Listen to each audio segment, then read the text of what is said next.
Assalamualaikum warahmatullahi wabarakatuh. Bertemu lagi bersama Ibu Rizmi Syamsikat Mauri di mata pelajaran Aplikasi Perangkat Lunak dan Perancangan Interior Gedung kelas 11. Nah, pada materi kali ini Ibu akan menyampaikan mengenal jenis-jenis perangkat lunak. Nah, perangkat lunak itu dibagi menjadi yang pertama yaitu aplikasi perangkat lunak untuk menggambar 3 dimensi, yang kedua aplikasi untuk rendering, dan yang ketiga aplikasi editing hasil dari rendering tadi. Kemudian ada juga aplikasi gambar atau desain untuk gambar bitmap dan juga vektor. Nah, langsung saja ke materi yang pertama yaitu perangkat lunak untuk menggambar 3 dimensi. Yang pertama ada SketchUp. Nah, SketchUp memungkinkan pengguna dengan cepat dan mudah membuat desain bangunan dalam bentuk 3 dimensi. Meskipun fitur yang ada tidak terlalu canggih seperti yang ada pada perangkat lunak lain, namun SketchUp disukai berkat bantuan sumber daya model 3 dimensi online yang bisa diakses secara gratis serta mudah untuk dipelajari.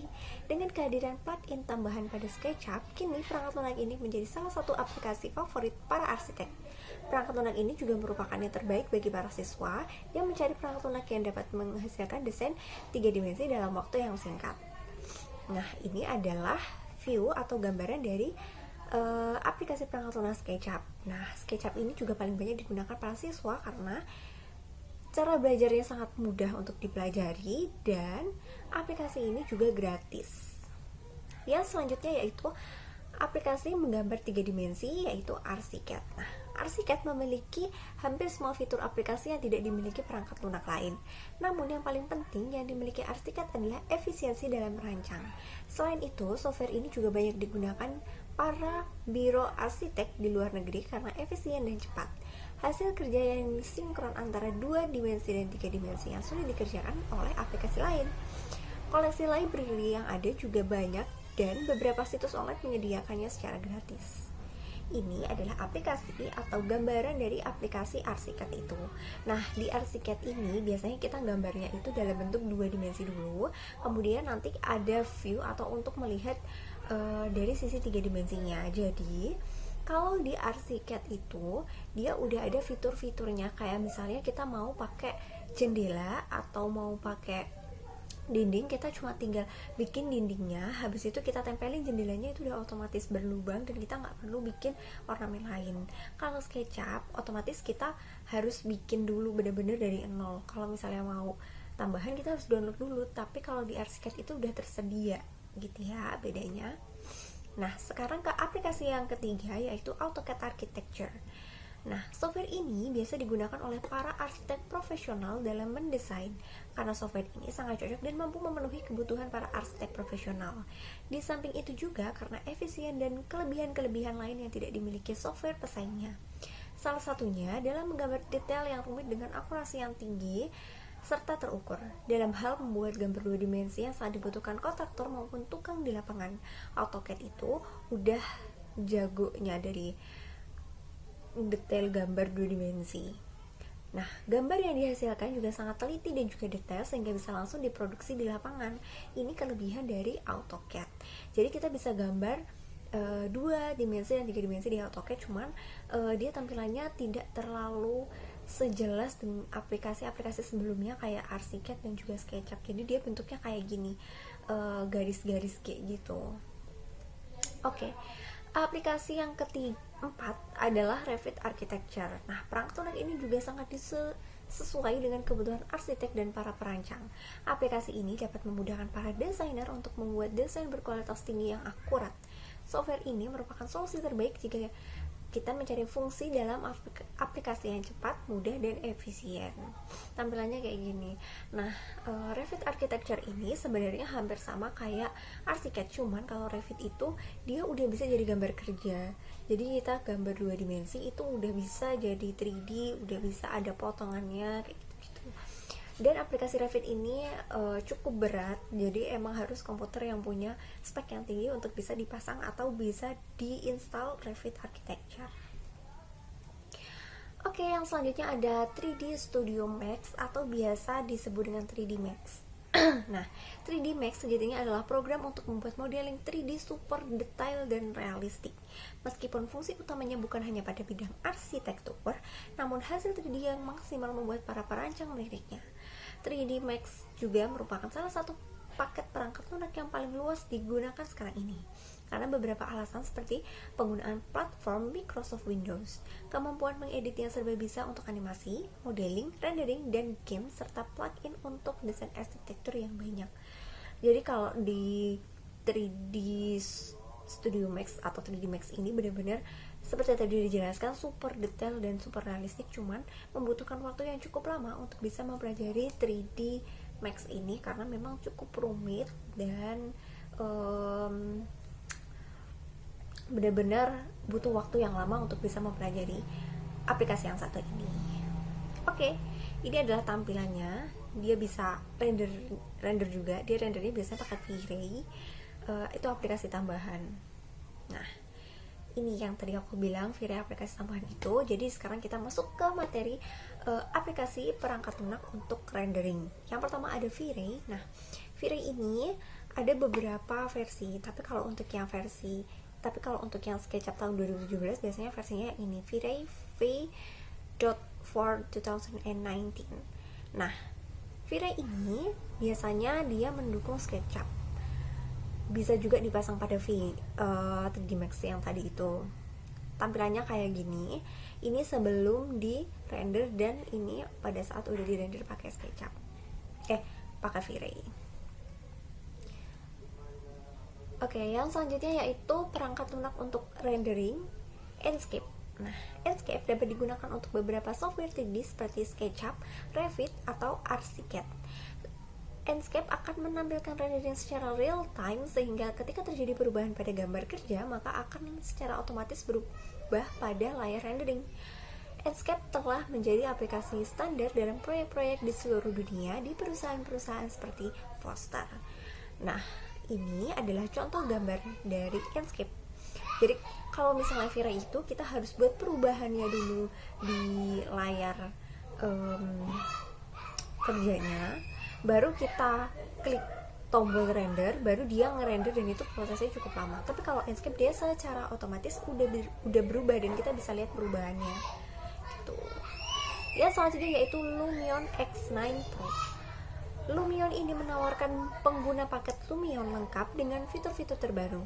Lumion 9 Pro memberikan kualitas presentasi ke tingkat yang lebih baik. Selain itu juga merevolusi pendekatan visualisasi arsitektur dengan alur kerja sederhana dengan menggunakan efek efektif dan fitur render yang baru. Lumion digunakan oleh para profesional di seluruh dunia untuk membuat gambar yang mengesankan dan video melalui fly-through. Nah, ini adalah hasil render dari Lumion 9. Tapi sekarang udah ada versi yang 10-nya juga. Nah, kalau di Lumion ini dia udah tersedia beberapa fitur yang bisa kita pakai. Contohnya kayak ada kursi, ada pohon, ada gedung-gedung dan segala macam itu bisa kita tambahin di situ. Dan Lumion ini juga bisa untuk bikin video. Tapi seperti yang kita tahu, aplikasi ini juga cukup berat untuk bisa dipasang di laptop-laptop yang speknya cukup rendah. Jadi memang harus spek yang tinggi untuk bisa dipasang Lumion ini. Oke, sekarang tadi udah bikin 3D, kemudian kita render, dan ini adalah aplikasi untuk mengeditnya. Yang pertama ada Photoshop. Nah, Photoshop adalah perangkat lunak editor citra buatan Adobe System yang dikhususkan untuk pengeditan foto atau gambar dan pembuatan efek. Perangkat lunak ini banyak digunakan oleh fotografer digital dan perusahaan iklan sehingga dianggap sebagai pemimpin pasar. Selain itu, Photoshop juga digunakan sebagai software editing pada hasil rendering interior maupun eksterior. Nah, ini contoh dari interior yang sebelumnya belum diedit pakai Photoshop dan setelahnya udah diedit pakai Photoshop. Aplikasi yang kedua yaitu ada Corel. Nah, Corel adalah editor grafik vektor yang dikembangkan oleh Corel, sebuah perusahaan perangkat lunak yang bermarkas di Ottawa, Kanada. Nah, versi terbarunya itu ada Corel Draw X. Udah ada X10 sebenarnya sekarang. Nah, software ini berfungsi sebagai pembuatan desain simbol atau logo yang dapat dimasukkan ke dalam hasil rendering gambar. Jadi, contoh kita punya gambar yang boleh masukin logo, bisa kita pakai Corel Draw. Pakai Photoshop sebenarnya juga bisa. Nah, ini tadi kan aplikasi untuk edit foto. Sekarang kita aplikasi atau software untuk membuat gambar atau desain vektor. Tadi udah ada Corel. Sama penjelasannya. Kemudian yang kedua ada Macromedia Freehand. Macromedia Freehand adalah aplikasi komputer untuk membuat grafik vektor 2 dimensi atau penggunaan lambang geometris seperti titik, garis, lengkung, dan poligon, yaitu untuk mempresentasikan gambar yang dikenal dengan permodelan geometris yang diorientasikan untuk pasar pemasaran desktop profesional. Aplikasi yang selanjutnya yaitu ada Corel Designer. Jadi Corel kan macam-macam ya, tadi ada Corel Draw dan ini adalah Corel Designer. Nah, Corel Designer adalah sebuah fitur lengkap program Windows gambar dari Corel yang telah banyak digunakan oleh ilustrator teknis. Awalnya dikembangkan oleh Mikrografik yang diakuisisi oleh Corel pada tahun 2001. Corel Designer adalah program grafik vektor yang sangat canggih yang menyediakan banyak fitur program CAD termasuk lapisan dan juga dimensi.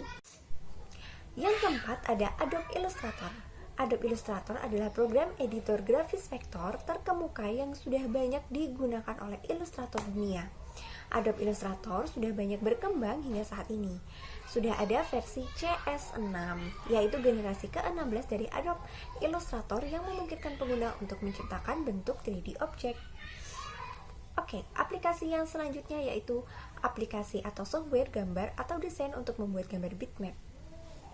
Nah, gambar bitmap juga dikenal dengan sebutan raster. Grafik bitmap menggunakan titik-titik berwarna yang disebut dengan pixel atau picture element. Pixel-pixel tersebut ditempatkan pada lokasi-lokasi tertentu dengan nilai-nilai warna tersendiri dan secara keseluruhan akan membentuk tampilan. Tampilan bitmap mampu menunjukkan kehalusan warna dan gradasi pada sebuah gambar. Oleh karena itu, bitmap cocok untuk gambar yang rumit seperti foto dan juga lukisan. Nah, pada materi yang baru aja Ibu sampaikan tadi kan ada software untuk menggambar atau desain vektor. Kalau yang ini bitmap. Jadi bedanya vektor dan juga bitmap itu adalah kalau vektor itu dia bentuknya garis, kalau bitmap dia bentuknya titik-titik. Oke, jadi kalau bitmap itu bentuknya titik-titik yang menjadi garis, yang menjadi gambar. Kalau vektor itu terbuatnya dari garis-garis dan lengkung-lengkung gitu. Oh ya, bedanya ya.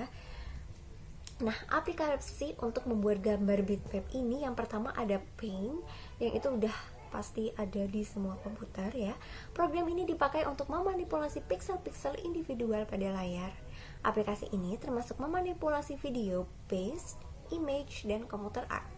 Program Paint membuat grafis pada bentuk bitmap. Dengan program ini kita bisa memanipulasi teks, gambar, atau video tape. Program ini juga dilengkapi fitur seperti color editing dan correction tools. Ada juga paint modules dan penghubung pada scanner. Nah, yang kedua ada Adobe Photoshop. Adobe Photoshop ini penjelasannya hampir sama kayak yang awal tadi. Kenapa di sini dimunculkan lagi? Karena jadi Adobe Photoshop itu bisa digunakan sebagai software editing foto dan juga sebagai software untuk menggambar atau mendesain gambar bitmap gitu ya. Oke, yang selanjutnya yaitu ada Corel Photo Paint. Adalah perangkat lunak buatan Corel yang dikhususkan untuk mengedit foto atau gambar dan pembuatan efek seperti Adobe Photoshop. Perangkat lunak ini banyak digunakan oleh fotografer digital dan perusahaan iklan. Nah, tadi kan udah ada nih beberapa aplikasi-aplikasi yang bisa kita pakai. Sekarang, untuk lebih mengenal jenis-jenis aplikasi perangkat lunak, maka perlu adanya evaluasi. Evaluasi yang pertama yaitu sebutkan dan jelaskan aplikasi perangkat lunak yang digunakan untuk membuat gambar 3 dimensi. Kalian hanya tinggal menyebutkan saja aplikasi-aplikasinya apa, tapi kalian juga harus jelasin aplikasi itu tuh tadi untuk apa gitu ya. Yang kedua, sebutkan kelemahan dari software SketchUp dan Archicad masing-masing 3 buah. Yang ketiga, sebutkan dan jelaskan aplikasi perangkat lunak yang dapat digunakan untuk rendering. Yang keempat, sebutkan dan jelaskan minimal 3 jenis aplikasi perangkat lunak editing gambar atau desain vektor. Dan yang kelima, sebutkan dan jelaskan minimal 3 jenis aplikasi perangkat lunak editing gambar atau desain bitmap. Ini gampang banget kalau kalian memperhatikan apa yang tadi sudah dijelaskan. Dan pada awal tadi, Ibu udah bikin line dan apa aja yang bakalan dijelasin. Kalian hanya tinggal mengelompokkan saja materi yang Ibu sampaikan, maksudnya aplikasi penggambaran 3D itu apa, kayak gitu-gitu. Kalian udah langsung bisa jawab pertanyaan yang di sini. Oke, itu tadi penjelasan dari Ibu. Kurang dan lebihnya Ibu mohon maaf. Apabila ada pertanyaan bisa langsung ditanyakan ke Ibu atau Ibu Aisyah. Sekian dan terima kasih. Jangan lupa dikerjakan tugasnya. Wassalamualaikum warahmatullahi wabarakatuh.